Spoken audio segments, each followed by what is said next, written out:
ஐநா சாசனம் மற்றும் சர்வதேச சட்டத்தின் அடிப்படையில் உக்ரைனில் நீதியான மற்றும் நீடித்த அமைதியை அடைவதில் இலங்கையின் ஆதரவை தமது நாடு எதிர்பார்க்கின்றது என அந்த நாட்டு ஜனாதிபதி வோலோடிமிர் ஜெலன்ஸ்கி தெரிவித்த கருத்தானது முக்கியத்துவம் மிக்க ஒன்றாக மாறியுள்ளது. உக்ரைனுக்கு எதிராக ரஷ்யா தனது ஆதிக்க நிலைகளை வெளிப்படுத்தியுள்ள நிலையில் குறித்த கோரிக்கை உக்ரைன் இலங்கையிடம் எதிர்பார்க்கும் நிலைப்பாட்டை இது வெளிப்படுத்துகின்றது.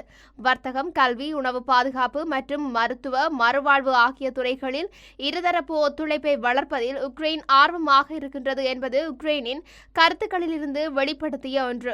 உக்ரைனுக்கான புதிய இலங்கை தூதர் ஹசந்தி திசாநாயக்க அந்த நாட்டு ஜனாதிபதி வோலோடிமிர் ஜெலன்ஸ்கியை சந்தித்த போதே இந்த விடயங்கள் ஆலோசிக்கப்பட்டுள்ளன.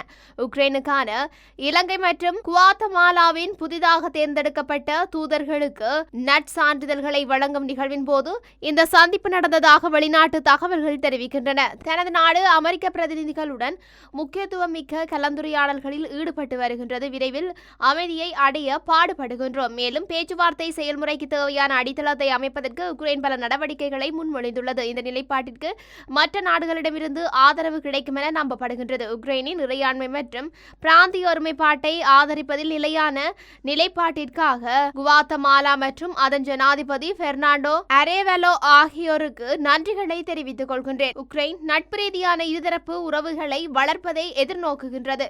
கல்வி மற்றும் அறிவியலில் ஒத்துழைப்பை மேம்படுத்துவதிலும் பொது சேவைகளை டிஜிட்டல் மயமாக்குவதில் அனுபவத்தை பரிமாறிக்கொள்வதிலும் கட்சிகள் கவனம் செலுத்தின. கன்னிவெடிகளை அகற்றும் துறையில் தொடர்ச்சியான ஒத்துழைப்புக்கு சிறப்பு கவனம் செலுத்தப்பட்டது. எதிர்காலத்தில் குவாத்தமாலாவில் ஒரு தூதரகத்தை திறக்க உக்ரைன் விரும்புகின்றது என கூறியுள்ளார்.